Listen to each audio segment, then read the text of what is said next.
Hello दोस्तों, कैसे हैं आप लोग। Welcome to learner IAS together success. दोस्तों, जैसे कि हम लोग जो है क्लास 11th का एंशिएंट हिस्ट्री अभी कंटिन्यू कर रहे हैं। आज देखने वाले हैं chapter 18 the down of history in the deep south. ठीक है, पेनिनसुलर एरिया ऑफ इंडिया जो है उसकी डीप में कैसे स्टार्ट हुआ। ठीक है, राज या फिर विस्तार हुआ। ठीक है, राज्य विस्तार हुआ, उसके बारे में हम देखेंगे। ठीक है दोस्तों, अब देखते हैं सबसे पहले मेगालिथिक बैकग्राउंड। ठीक है, मेगालिथिक बैकग्राउंड का क्या मतलब है। जो बड़े बड़े पत्थर को काट के जो आर्किटेक्चर बनाया जा रहा था, बिल्डिंग किया जा रहा था, उसके बारे में थोड़ा सा हम देख लेते हैं। ठीक है, after the prehistoric age several elements mark beginning of historical period. These are settlements of large scale rural communities which carry a plug agriculture with the help of iron share, formation of the state system, right social classes, use of writing, use of metal money, beginning of written literature। ठीक है दोस्तों, pre historic as में हमने ये सब देख लिया था कि लोग एग्रीकल्चर बहुत बढ़िया से कर रहे थे। ठीक है दोस्तों, फिर उनको आयरन के बारे में पता था, उसका यूज़ पता था, मेटल यूज़ पता था।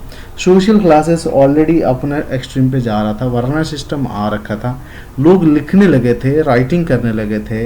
यूज़ ऑफ मेटल मनी, अब करेंसी भी आ गई थी, सिल्वर हो, कनिष्क ने गोल्ड ले आए, फिर उसके बाद बाकी मेटल्स की पोटेन वोटेन के बनने लगे। ठीक है दोस्तों, लिटरेचर भी काफ़ी लिखा जा रहा था, इस तरह से डेवलपमेंट हो चुका था। ठीक है दोस्तों, तो इस बार आते हैं हम क्या कहते हैं, up to this period around 1 century BC, this period upland portion of the peninsula were inhabited by people who are called megalith builders। ठीक है दोस्तों, जो अपर पेनिसुलर लेवल पे है। ठीक है दोस्तों, अगर हम इंडिया के पेनिसुलर इसको देखें तो अपर पेनिसुलर रीजन में ये जगह आएगा। ठीक है दोस्तों, ये लोअर पेनिसुला है, जो कि यहाँ पे जो है अरेबियन सी है, या इंडियन ओशन है, या बे ऑफ बंगाल है। ठीक है, तो ये अपर पेनिसुलर रीजन जो है, यहाँ पे जो लोग रहते थे इनको मेगालिथ बिल्डर्स कहा जाता था। ये लोग बड़े बड़े पत्थर को काट के उसमें गुफा बनाना या फिर कुछ भी वो बड़ा अच्छा बना लेते थे। ठीक है, they are known not for their actual settlement which are rare but from their graves. ठीक है, तो जहाँ से वो मेल सेटलमेंट है उससे वो नहीं जाना जाते थे, वो अपने ग्रेव्स के लिए जाने जाते थे। ठीक है, this graves are called megalith. जो ग्रेव्स मतलब क्या है, वो जो बनाते थे खोद के, बड़े बड़े पहाड़ों को खोद के जो ग्रेव बनाते थे। ठीक है, तो ग्रेव्स को क्या कहते थे ना, मेगालिथ थे वो। ठीक है, बड़े बड़े पहाड़ों को खोद के उसमें रहने के लिए जगह या फिर कुछ भी बना लेते थे, because they were encircled by big piece of stone. ठीक है, वही चीज बताया। They contain not only skeletons of people who are buried। Graves मतलब समझ रहे हैं ना, जहाँ पे दाह होता है, जिसके अंदर डाल के गाड़ देते हैं। ठीक है, शमशान कह सकते हो, बट ऑल्सो पोट्री। ठीक है, ग्रेव के लिए सिर्फ नहीं, पोट्री भी वो लोग बनाते थे, आयरन ऑब्जेक्ट्स के कुछ वेपन्स भी बनाते थे। The people use various type of pottery including red ware, ये तो पता ही है रेड वेयर आपको। ठीक है, पोट्री में, और ब्लैक एंड रेड वेयर। ठीक है, seems to have been popular with them. ठीक है, इस तरह से उन लोगों का फेमस हुआ। हम लोगों को क्या मिलता है अपर डेक्कन में, एरो हेड्स मिलता है, स्फीयर हेड्स मिलता है, ऑल्सो हॉ एंड सिकल्स भी मिलते हैं, all of made of iron. ठीक है, आयरन के मेड हुए बहुत सारे हमें चीजें मिलते हैं। ठीक है, tridents which lighter become the associate with Shiva. ठीक है, दोज ट्राइबल्स जो कि शिव को मानते थे have also been found in the megaliths. Megaliths में माना जाता है, इसका मतलब यहाँ पे शिवा के भक्त हुआ करते थे, यहाँ पे शिव आ चुके थे। ठीक है दोस्तों, रुद्र थे, पहले पढ़ाई होगा आपने डेटीज के बारे में। Compare to the number of agricultural tools that were buried, those meant for the fighting and hunting are larger in number. देखिए, जो एग्रीकल्चर में यूज होता था उस टूल से ज़्यादा जो युद्ध में, फाइटिंग में हो या फिर हंटिंग में यूज होता था वो ज़्यादा था। इट मीन्स लोग एग्रीकल्चर में कम और हंटिंग और गैदरिंग में ज़्यादा, ट्राइबल एरियाज में ज़्यादा डिपेंडेंट थे। This not practice in the advance type of the agriculture. ठीक है, ज़्यादा एग्रीकल्चर ये लोग नहीं करते थे। The megalith are found in all the upland area of the peninsula but their concentration seems to be in the eastern Andhra and Tamil Nadu. ठीक है दोस्तों, वैसे तो हर जगह थे, हर अपर एरिया में, अपलैंड्स में वो लोग थे, बट तमिलनाडु और आंध्रा में ये लोग ज़्यादा थे, इतने एरिया में वो लोग ज़्यादा थे। ठीक है दोस्तों, चलिए, तो बिगिनिंग कब हुआ? 1000 BC की तरफ अराउंड हुआ। The Cholas, Pandyas and the Keralaputra यानी Cheras mentioned in the Ashokan inscription were probably in the late megalithic phase of material culture. ठीक है, ये इंपॉर्टेंट है, आगे चल के हम इन्हीं के बारे में पढ़ेंगे, चोलास, पांड्यास और चेरास। ठीक है, चेरास मतलब ये केरला पुत्र इनको कहा जाता था, वही है चेरास। ठीक है, आगे चल के नाम में कंफ्यूज मत होइएगा, कई बार ये और ये कोई भी कुछ भी यूज हो सकता है। ये अशोकन इंस्क्रिप्शन में देखने को मिला है। लेट मेगालिथिक फेज मतलब मेगालिथिक फेज जब ज़्यादा हो रहा था, मतलब लेट हो रहा था आगे चल के। ठीक है, लेट मेगालिथिक फेज में इन लोगों को देखने को मिला है। Megalithic peoples in the southern districts of Tamil Nadu had a certain peculiar characteristic. South Tamil Nadu में जो थे इनका एक कैरेक्टरिस्टिक था, क्या था? दे buried the skeletons of the dead in urns made of red pottery in pits. ठीक है दोस्तों, ये स्केलेटन्स को लाके इस तरह से स्केलेटन्स को जो रेड पोट्री में या पिट में कलेक्ट करते थे। ठीक है दोस्तों, in many cases these urns were not surrounded by the stone circle। ठीक है दोस्तों, the grave wood were not too many। ठीक है दोस्तों, इस तरह से इतना वो नहीं था। ये देखो, ये इस तरह से वो लोग बनाते थे। ये मेगालिथ, ठीक है, ये मेगालिथ बरियल्स है, मेगालिथ बरियल्स है ये, यहाँ पे बना के इसको सारे स्टोन में अराउंड में ये लोग घेर लेते थे। ठीक है, that the practice of urn burial was different from that of the cist burials of the pit burial surrounded by the stone circles. ठीक है दोस्तों, ये देखिए, ये है ऊन बरियल जिसमें यहाँ पे है और वुन है और यहाँ पे सारे स्टोन्स को ये लोग अराउंड रख लेते थे। ठीक है दोस्तों, इस तरह से ये लोग करते थे। चलिए यहाँ पे, although the megalith people produce paddy and ragi apparently the area of the cultivator use for the very limited. ठीक है, ये लोग पैडी, हालांकि ये लोग करते थे पैडी और रागी एग्रीकल्चर करते थे, बट बहुत छोटे एरिया में करते थे। ठीक है दोस्तों, low land due to the thick forest cover. ठीक है, लैंड बहुत कम था क्योंकि फॉरेस्ट कवर बहुत ज़्यादा करता था। ओके, तो इस तरह से हमने देखा उनको मेगालिथिक बैकग्राउंड, वो कैसे थे, क्या करते थे, एग्रीकल्चर एरिया हमने देखा। अब देखते हैं state formation and rise of civilisation. State कैसे फॉर्म हुआ और सिविलाइजेशन कैसे आया। ठीक है दोस्तों, चलिए देखते हैं। Megalith people had moved from the uplands into the fertile river basin and reclaim marshy deltaic area. ठीक है, अब हमने देखा, अगर हम ये पेनिसुलर देखें, ये अपलैंड एरिया था, अब यहाँ से मेगालिथ लोग नीचे जाने लगे, यहाँ पे फर्टाइल एरिया में जो फॉरेस्ट था उसको साफ किया और यहाँ पे एग्रीकल्चर लगे और यहाँ पे जो मार्सी एरियाज था यहाँ पे अपना आधिपत्य जमाने लगे। ठीक है, तो under the stimulus of the content the element of material culture brought from the north to the extreme end of the peninsula by traders, conquerors and Jain Buddhist and some Brahmanas missionaries. They came to the practice wet paddy cultivation, found numerous villages and town and some came to have social classes। देखिए, बहुत सारे लोग क्या हुए, north से यहाँ यहाँ आए। ठीक है, मतलब जैसे क्या क्या है, इन्वेडर्स आए, कॉन्करर्स आए, जैन मॉन्क्स आए, बुद्धिस्ट मॉन्क्स आए, ब्राह्मण मिशनरीज भी आए, जो भी आए वो यहाँ से नॉर्थ से एकदम एक्सट्रीम पेनिसुला तक आ गए। ठीक है दोस्तों, ये अब आए यहाँ पे सेटल हुए तो इन्होंने कुछ अपना कल्चर इसमें मिक्स किया अपना। ठीक है, जो खुद जानते थे, तो इनको यहाँ पे खेती बहुत अच्छे से आता था, एग्रीकल्चर, तो इन्होंने यहाँ पे एग्रीकल्चर करना शुरू किया और बड़े धूमधाम से करना शुरू किया। ठीक है दोस्तों, और जब यहाँ पे सब लोग आ गए, ब्राह्मण आ गए, सब लोग आ गए, तो यहाँ पे भी कास्टिज्म शुरू हो गया।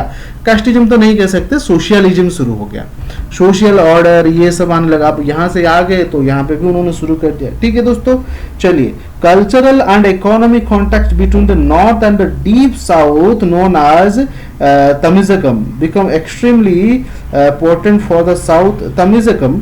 ठीक है, the route of south called Dakshinapatha. ठीक है, तमिज़कम जो क्या है, ये शायद ये श्रीलंकन को कहा जाता था।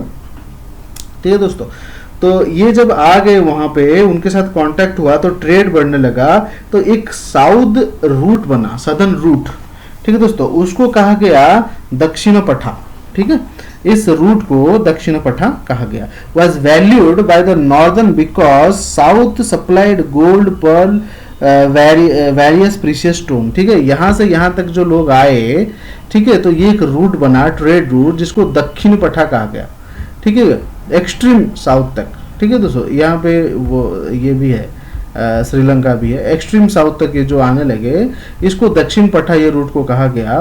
वो इंपॉर्टेंट नॉर्दर्न लोगों के लिए क्यों ज्यादा था, क्योंकि नॉर्थ लोग यहाँ से प्रीशियस स्टोन्स लेते थे, anything you can, gold, diamond etcetera, ठीक है दोस्तों। The Pandya country was known as Megasthenes, Pandya countries was known as Megasthenes who lived in Pataliputra, ठीक है, Pandya country was known to Megasthenes, Pandyans की जो कंट्री थी ये मेगास्थनीज को पता था, ठीक है, ये ग्रीक राइटर है ना, वो उनको पता था, जो पाटलिपुत्र में अगर रहते थे मौर्यन के टाइम पे। Ali Sangam texts are familiar with the river Ganga and so the Pataliputra, which was the capital of the Magadha Empire. Ashokan inscription mention the Cholas, Pandyas and Kerala Putra and Cheras and Satyaputras living on the border of the empire, ठीक है। अब यहाँ तक जो था ये अगर हम इसको हम देखें, अगर यहाँ पे हम लोग थोड़ा इसको कलर चेंज करते हैं, अगर हम लोग ये देखें कि यहाँ तक अगर हम लोग मगध एम्पायर देख लें, ठीक है, ये तो पूरा मगध था ये यहाँ तक, तो ये जो बॉर्डर एरिया है ना यहाँ पे सदर्न बॉर्डर जो था मगध का, यहाँ पे ये लोग रहते थे, पांड्याज हैं, चेराज हैं, चोलाज हैं, ये जो है ये हमें देखने को मिलता है, अशोका इंस्क्रिप्शन में देखने को मिलता है, ठीक है दोस्तों। Tamraparnis of the people of Sri Lanka, Tamraparnis कहते हैं श्रीलंका को, ठीक है, Sri Lanka are also mentioned, Ashoka's title dear to god was adopted by the Tamil chief, ठीक है, ये देखने को भी अशोका इंस्क्रिप्शन में मिलता है कि नीचे ताम्रपर्णीज मतलब आज के जो श्रीलंकन्स है वो लोग भी वहां पे रह रहे हैं। Jain Buddhist Ajivikas, Brahmanas, well traders who went along with the train, ठीक है, तो इन सब ने भी इसको लक्ष्य किया था, ठीक है, देखा था। ओके, चलिए आगे देखते हैं। Influence of the Gangetic culture over the south was felt through the activities of heterodox sect which was mentioned in the Tamil Brahmi inscription, ठीक है, ये देखा गया है गैंगेटिक कल्चर का साउथ एरिया में बहुत ज्यादा इन्फ्लुएंस हुआ। कैसे पता चलता है ना, तमिल ब्राह्मी इंस्क्रिप्शंस कुछ हैं जिसमें ये क्लियरली मेंशन किया गया है, ठीक है दोस्तों। चलिए, the Brahmanical influence also percolated in the large measure of the Tamizakam, but this really happened after the 4th century AD. Eventually, many elements of Tamil culture spread to the north. Kaveri came to regard as one of the holy river in the country. ठीक है, इस तरह से Brahminical culture में देखा गया है कि लोग ट्रेड पे बहुत डिपेंड करते थे और कावेरी को, रिवर कावेरी को यहाँ पे पूजा किया जाने लगा, ठीक है दोस्तों। The southern kingdom was developed without spread of iron technology such promoted forest clearing and plough cultivation, ठीक है, would not have developed। southern culture में अगर आयरन नहीं होता ना तो ये इतना डेवलप नहीं किया होता, क्योंकि इसमें क्या था दोस्तों, southern culture में बहुत ज़्यादा आ गया था, इसलिए लोगों ने क्या किया, बहुत ज़्यादा फॉरेस्ट जो है इन्होंने क्लियर कर दिया, ठीक है दोस्तों। फॉरेस्ट क्लियर कर दिया तो यहाँ पे एग्रीकल्चर होने लगा, तो फिर वो क्या नाम है, ट्रेड होने लगा। तो ये कैसे पता चलता है, पंच मार्क्ड कॉइन्स ऑफ जनपदा, ठीक है, तो ये जब जहाँ पे कॉइन मिलता है इसका मतलब ट्रेड वहाँ पे बहुत सारा हो रहा था, ठीक है दोस्तों। इस तरह से साउथ डेवलप करने लग रहा था, ठीक है। Flourishing trade with the Roman empire contribute to the formation of the 3 state respectively under the Chola, Chera and Pandya, ठीक है, ये जो मगध के बॉर्डर में थे। अब यहाँ पे बहुत ज़्यादा एग्रीकल्चर हुआ तो यहाँ पे क्या हुआ, रोमन्स ने इनके साथ ट्रेड किया और रोमन्स के साथ फॉरेन ट्रेड करने लगे, ये बहुत वेल्दी हुए तो ये तीनों ही अपने अपने स्ट्रेंथ को बढ़ाने लगे और एक राज्य की तरह सामने आने लगे। Ruler of these people derived benefit from the export and import that went on between the coastal part of southern India. On one hand the eastern domain of Roman empire specially Egypt on the others, ठीक है, ये Romans के साथ बहुत ज़्यादा trade करने लगे। Okay, अब देखते हैं 3 अर्ली किंगडम्स। वो जो तीनों किंगडम चोला, पांड्या और चेरास थे, उनके बारे में हम देखते हैं उन्होंने कैसे आगे बढ़ा और चीज़ों को देखा। ठीक है, The southern end of the Indian peninsula situated south Krishna river was divided into 3 kingdoms, Chola, Pandya and Cheras. ठीक है, चेरा और केरलापुत्र। Pandya are first mentioned by the Meganthines, who says that their kingdom was celebrated for pearls. ठीक है, पांड्यास जो थे, मेगंथनीस ये कहते हैं कि they are celebrated for pearls. ये पर्ल्स में इनके यहाँ पर्ल्स बहुत ज़्यादा थे, उन्हीं को ट्रेड करते होंगे। Also speaks of its rule by women, यहाँ पे वुमेन्स रूल करते थे। विच में सजे some matriarchal influence of the Pandya society. Pandya society जो है मैट्रियकल इन्फ्लुएंस था। ठीक है, वुमेन्स डोमिनेंट था। The Pandya territory occupied the southernmost and southeastern portion of the Indian peninsula. ठीक है, क्या कहता है southernmost। ठीक है, ये जो southernmost है, और क्या था साउथ ईस्टर्न एरिया, यहाँ पे ये एरिया जो था, ठीक है, ये एरिया पांड्यास का था। ठीक है दोस्तों, एंड रफली influence the modern fact Tirunelveli, ठीक है, रामनाथ एंड मदुरई ऑफ तमिलनाडु, ये सब चीजें उनके अंदर था। और पांड्यास का कैपिटल क्या था, वो था मदुरई। ठीक है दोस्तों, the literature compiled in Tamil academies in the early centuries of the Christian era and called Sangam literature. ठीक है दोस्तों, ये संगम लिटरेचर उस समय ये कंपोज किया गया था, जो कि तमिल टेक्स्ट है।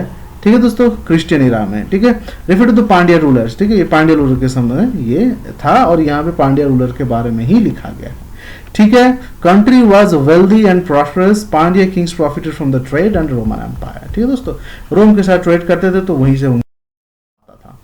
ठीक है, चलिए देखते हैं अब ब्राह्मणज एंजॉय द कंसिडरेबल इन्फ्लुएंस। ये लोग तो ब्राह्मण थे ही, तो इन्फ्लुएंस करेंगे। ठीक है, और सैक्रिफाइस के सारे रिचुअल उनका धूमधाम से चल रहा था। ठीक है दोस्तों, अब देखते हैं चोला किंगडम के बारे में। Chola kingdom which came to the called Chola Mandalam. ठीक है दोस्तों, ये कहा जाता था इनको चोला मंडलम, या फिर आजकल इसको हम कोरमंडल भी कहते हैं। कोरमंडल कहते हैं ना, कोरमंडल भी कहा जाता है। ठीक है, ये अर्ली मिडिएवल टाइम में ये कहा जाता था। ठीक है दोस्तों, Pandyas between the Penner and the Vellar river. ठीक है, पांड्यास था वो ये क्या है, तो सिचुएटेड का था, medieval time was situated to the north of the territory of the Pandyas. ठीक है, अब ये जो चोलास थे, पांड्यास तो यहाँ पे थे। ठीक है दोस्तों, एक्सट्रीम साउथ और साउथ ईस्ट में।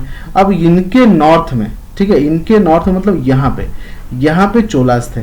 ठीक है, ये चोलास हैं, ये पांड्यास हैं। ठीक है दोस्तों, ये यहाँ पे पांड्यास थे, ये चोलास हैं। ठीक है, north the Pandyan territory.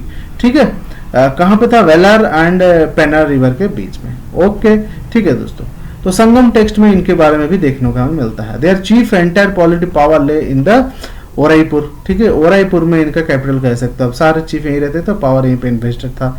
Chola king named एलार। ठीक है, चोलास के जो किंग हैं जिनका नाम एलार है, कॉन्कर्ड श्रीलंका, इन्होंने श्रीलंका जीत लिया था। And ruled over nearly 50 year, 50 साल तक वहां पर रूल किया। इसका मतलब तमिलनाडु एरिया जो है वो चोलास का आता है। ये formal history of the Cholas begin in the 2nd century. ठीक है दोस्तों, 2nd सेंचुरी के करीब इनका हुआ। अब देखते हैं श्रीलंका, यहाँ पे this was built with the labour of 12,000 slaves. ठीक है, तो ये जो था फेमस किंग जो थे कारिकला थे, चोलास के कारिकला किंग जो थे, ही फाउंडेड पुहार। ठीक है, पुहार उन्होंने बनवाया था, इसमें इतने सारे स्लेव्स थे। Okay, Sri Lanka पुहार is identical with Kaveri Pattanam which was the Chola capital. ठीक है, पुहार जो था उनका जो कैपिटल था वो कावेरीपुरम की तरह था, जो चोलास की कैपिटल भी हुआ करता था। ठीक है दोस्तों, was a great center for trade and commerce and excavation shows that it had a large dock. ठीक है, ये बहुत बड़ा ट्रेड सेंटर था। डॉक मतलब क्या है, जहाँ पे सामान आता जाता रहता है। ठीक है, सी रूट की जरिए, उसको डॉकयार्ड कहा जाता है। One of the main source of wealth of the Chola trade is a cotton cloth. वो लोग पर्ल करते थे, और चोलास का जो थे ये लोग कॉटन क्लॉथ्स जो है ये ट्रेड करते थे। They maintain efficiency navy, obviously sea route की तरह आते जाते थे, तो ये कॉटन क्लॉथ ट्रेड करते थे। ठीक है, under Karikala successor of the Chola power rapidly decline. ठीक है, कारिकला के बाद जो चोला एम्पायर है वो रैपिडली डिक्लाइन करने लगा, ठीक है। Their capital Kaveripattinam was overwhelmed and destroyed, ठीक है। कावेरीपट्टनम को सब लोगों ने खत्म कर दिया।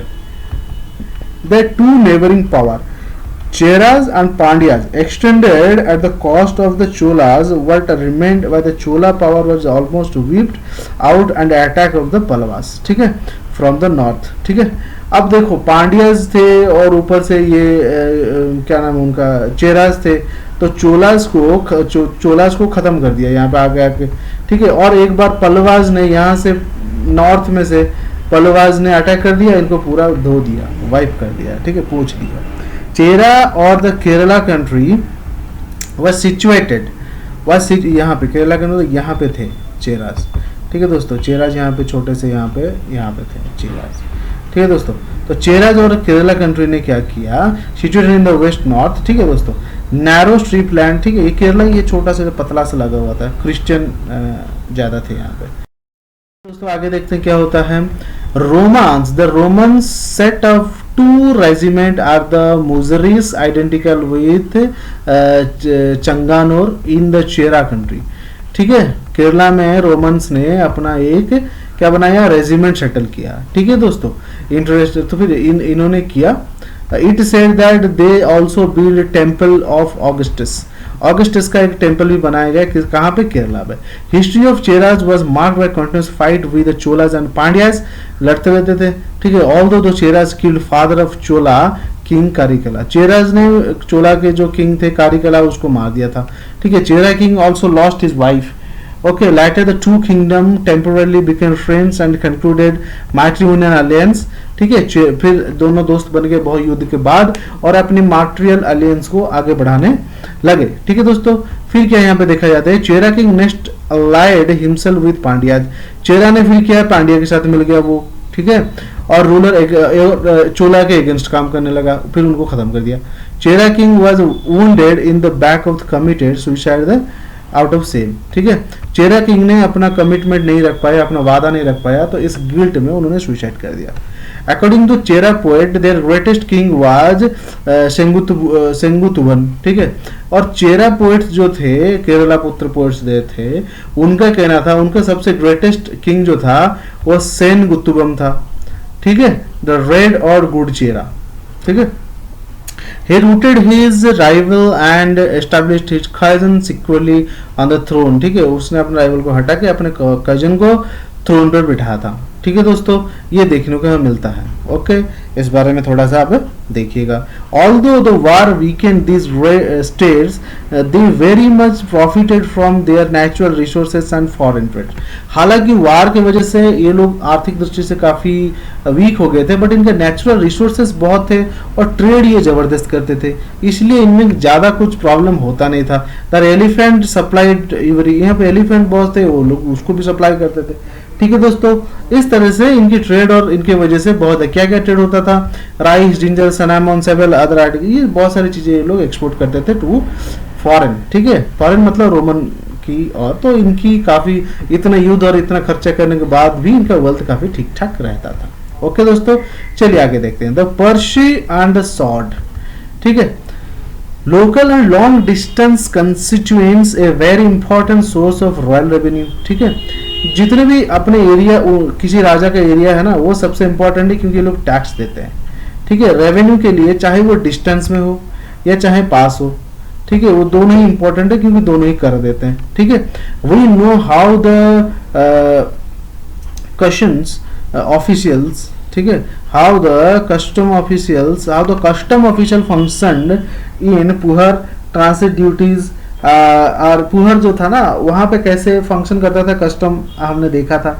ऑल्सो कलेक्टेड फ्रॉम मर्चेंट्स, वहाँ पे हर जगह से कस्टम ड्यूटी लिया गया, टैक्स, हर तरह का कस्टम लिया जाता था, टैक्स लिया जाता था, ठीक है दोस्तों। स्पॉइल वार फर्दर एडेड रॉयल इनकम, ठीक है।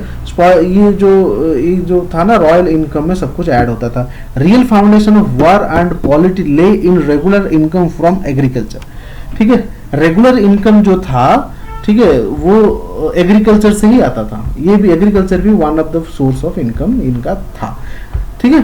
The share of agriculture produce claim and collected by king, ठीक है, इज नॉट स्पेसिफाइड, ठीक है। अब किंग जो थे वो एग्रीकल्चर से भी शेयर और टैक्स लेते थे, बट कितना लेते थे, क्या लेते थे, ये स्पेसिफाइड है नहीं, ठीक है। आगे देखते हैं द टिप, ये हमने देखा राइज ऑफ सोशल कास्ट, हाँ यहाँ पे ब्राह्मण शुरू हो जाता है।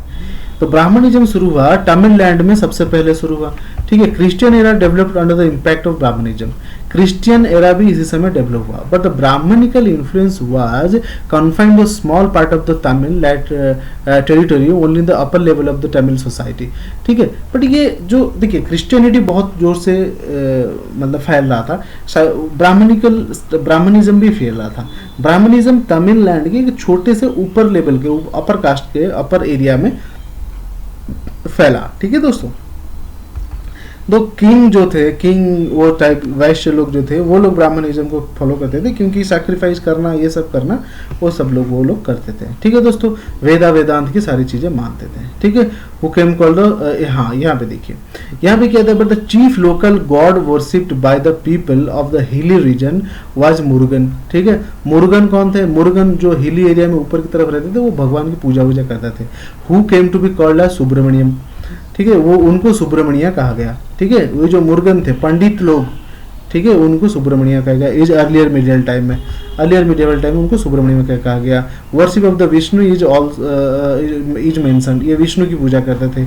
Although it may have been later practice, the megalithic practice provide that dead continuous people offered paddy to the dead, ठीक है। तो ये देखा गया है मेगालिथिक टाइम पे जो डेड होते थे उनको पैडी भी ऑफर किया जाता था, ठीक है। इस तरह से यहाँ पे ब्राह्मणिज्म फैला, ठीक है। Tamil language and Sangam literature, ठीक है। संगम लिटरेचर जो था बहुत फेमस है यार वेदांत के समय का, और ये तमिल लैंग्वेज में लिखा गया, ये भी बताया गया है हमें, ठीक है। Sangam was the college of assembly of Tamil poet held probably under chief of royal patronage, ठीक है। संगम जो था कई सारे कवि के द्वारा लिखा गया, रॉयल पैट्रोनेज मतलब राजाओं ने इनको पैट्रोनेज किया था, ठीक है। Tamil commentary of the middle of the 8th century, 3 Sangams lasted for 9990 years, ठीक है। 3 संगम्स थे जो इतने साल, 1000 साल बचे, ठीक है दोस्तों। They were attended by 8598 poets and had 197 Pandya Kings as patrons, ठीक है। पांड्या किंग्स ने इसको बनवाया था, लिखवाया था, जो पैट्रॉन किया था, ठीक है। All this wide exaggeration, all that can be said is the Sangam was held under royal patronage in Madurai, ठीक है।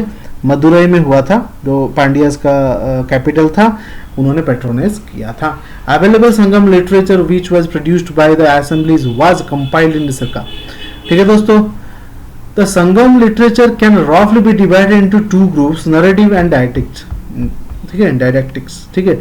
इसको हम 2 भाग में बांट सकते हैं, एक नरेटिव था, स्टोरी था, डायडेक्टिक्स था, ये तो समझते ही होंगे आप, पहले ही हमने देखा था लिटरेचर में। नरेटिव टेक्स्ट कॉल्ड मेलकानाकू, ठीक है, मेलकानाकू और द 18 मेजर वर्क्स, ठीक है, ये नैरेटिव वाला है। They comprise 18 major work consisting of the 8 anthologies and 10 idylls, ठीक है। द डायडेक्टिक जो था वर्क वाज कॉल्ड किलकानक्कू, ठीक है, और 18 माइनर वर्क्स, ठीक है। ये इंपॉर्टेंट है दोस्तों, इसको जरूर से याद रखिएगा, ठीक है, ये पूछा जा सकता है।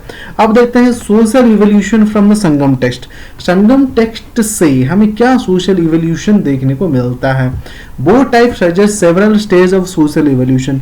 The narrative texts were considered work of heroic poetry in which heroes are glorified and perpetual wars and cattle raid frequently mentioned, ठीक है दोस्तों।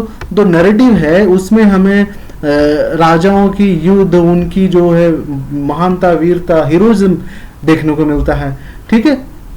तो फिर क्या है, they shows the early Tamil people were primary pastoral stress on the early megalithic life, ठीक है। Sangam text में मेगालिथिक लाइफ में बहुत ज्यादा बताया गया है, अर्ली टाइम का। इस तरह से हमें नैरेटिव स्टोरी देखने को मिलता है। The earliest megalithic people seem to the primarily pastoralistic hunter and pastoralistic मतलब,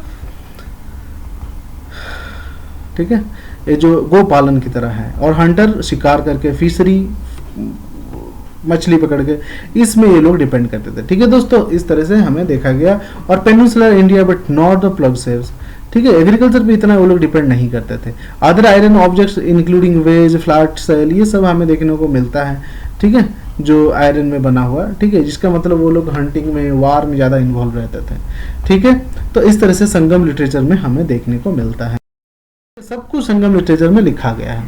ओके, तो रेज यहाँ पे लिखा है कि it may have led the latter practice of raise hero stones called virakal in honour with the heroes, ठीक है। एक हीरो स्टोन बनाया गया, विराकल जिसको कहा जाता है, जो हीरोज थे उस समय के फाइटर वॉरियर, उनके याद में जब वो मर जाते हैं, ठीक है दोस्तों। Narrative Sangam text also give some idea about the state formation, ठीक है, स्टेट फॉर्मेशन कैसे हुआ, क्राफ्टमैनशिप, मर्चेंट, इनके बारे में भी बताता है। अब डायरेक्टिक देखते हैं। डायरेक्टिक वाज द वर्क ऑफ ब्राह्मण प्रकृत संस्कृत चोला, ठीक है, ब्राह्मणस थे जो प्रकृत लैंग्वेज में, संस्कृत चोला स्कॉलर्स थे, मिलके इन्होंने लिखा। Didactic text cover the early centuries of the Christian era and prescribe the code of conduct not only for the king and his court but also for various social groups, ठीक है। जैसे धर्मशास्त्र थे ना ब्राह्मण का, वैसा ही डायरेक्टिक टेक्स्ट ऑफ संगमा लिटरेचर है, इसी तरह का ही है, ठीक है दोस्तों। किसको क्या करना चाहिए नहीं, कि कोड ऑफ कंडक्ट देता है, केवल ब्राह्मण, किंग, सबके लिए, न केवल एक के लिए नहीं। Beside the Sangam text we have text called Tolkappiyam नाम का भी एक टेक्स्ट है। संगम को अगर छोड़े हैं तो ये भी एक टेक्स्ट है, जिसमें क्या है, ग्रामर है, it deals with grammar and poetics, ठीक है, ये इंपॉर्टेंट है फॉर इन तमिल टेक्स्ट, ठीक है दोस्तों। ओके, तो इसमें क्या है, this text is called Tirukkural, ठीक है, तिरुकुरल कहा जाता था इस टेक्स्ट को। In addition of this we have twin Tamil epics, क्या था, इसके साथ दो तमिल एपिक्स और भी थे, जिसको कहा जाता है सिलापडिकरम, ठीक है, सिलापडिकरम और मनिने कलाई, ठीक है, मनिने कलाई, ठीक है। इस तरह से दो और एपिक थे, ठीक है, जिसको हम तमिल टेक्स्ट में बहुत इंपॉर्टेंस उसको देते हैं। First consider to be the brightest germ of early Tamil, brightest gem of early Tamil literature, ठीक है। जो इसको जो है पहले वाले को सिलापटिकरम को ब्राइटेस्ट जेम कहा जाता था। It deals with the love story of the dignitary called Kovalan prefer to courtesan called Madhavi of the Kaveripattinam. ये एक लव स्टोरी है इन दोनों का, कोलवम और माधवी का लव स्टोरी है, ठीक है। अब epic Manimekalai was written by the grain merchant of Madurai, ठीक है, मदुरई पांड्या का जो वो था, कैपिटल था। It deals with the adventure of the daughter born of the union कोलबम and Madhavi, Madhavi और कोलबम का जो डॉटर है उसका जो है बारे में इसमें लिखा गया है, ठीक है दोस्तों। Art of writing was doubtless known to the Tamils before the beginning of the Christian era. ये तो अब इतना सारा टेक्स्ट है तो पता चलता है लिखना इनको बहुत अच्छे से आता था, ठीक है। ब्राह्मी स्क्रिप्ट में लिखते थे, फाउंड इन नेचुरल केव्स, ठीक है, मदुरई रीजन में ये देखने को हमें मिलता है, ठीक है। Tamil mixed with Prakrit words and then they wrote many inscription. दोस्तों अब Sangam literature were produced in the early century of the Christian era in 6600 AD, ठीक है। चलिए दोस्तों यहाँ पे हमारा थोड़ा खत्म होता है dawn of history in the deep south. हमने डीप साउथ में देखा, पेनिनसुलर एरा में पांड्या, चोला, चेरा, डिटेल में देखा, बहुत अच्छा लगा, ठीक है दोस्तों। ये क्वेश्चन को दोस्तों लिखिएगा और प्रैक्टिस करेंगे इसको हम लोग, मैं लिख ही रहा हूँ, सबको प्रोड्यूस करूंगा धीरे धीरे करके, रिवीजन करेंगे तो क्वेश्चन के साथ, ठीक है दोस्तों। चलिए बहुत बहुत धन्यवाद, हम अगले थोड़ी देर में, ठीक है। Thank you very much. Next chapter जब हमारा होगा वो है हमारा craft, trade and town in the post Mauryan age, ठीक है दोस्तों। चलिए पढ़िए इनको बहुत अच्छे से। Thank you very much. और दोस्तों ये हमारा चैनल का है, सब्सक्राइब और शेयर कर सकते हैं, मिल के पढ़ते हैं, ठीक है। चलिए ये कुछ सोशल नेटवर्क्स हैं जहाँ पे हम अवेलेबल हैं, आप चाहें तो हमसे जुड़ सकते हैं, ठीक है। चलिए दोस्तों पढ़िए, अपना ख्याल रखिए और पढ़ते रहिए।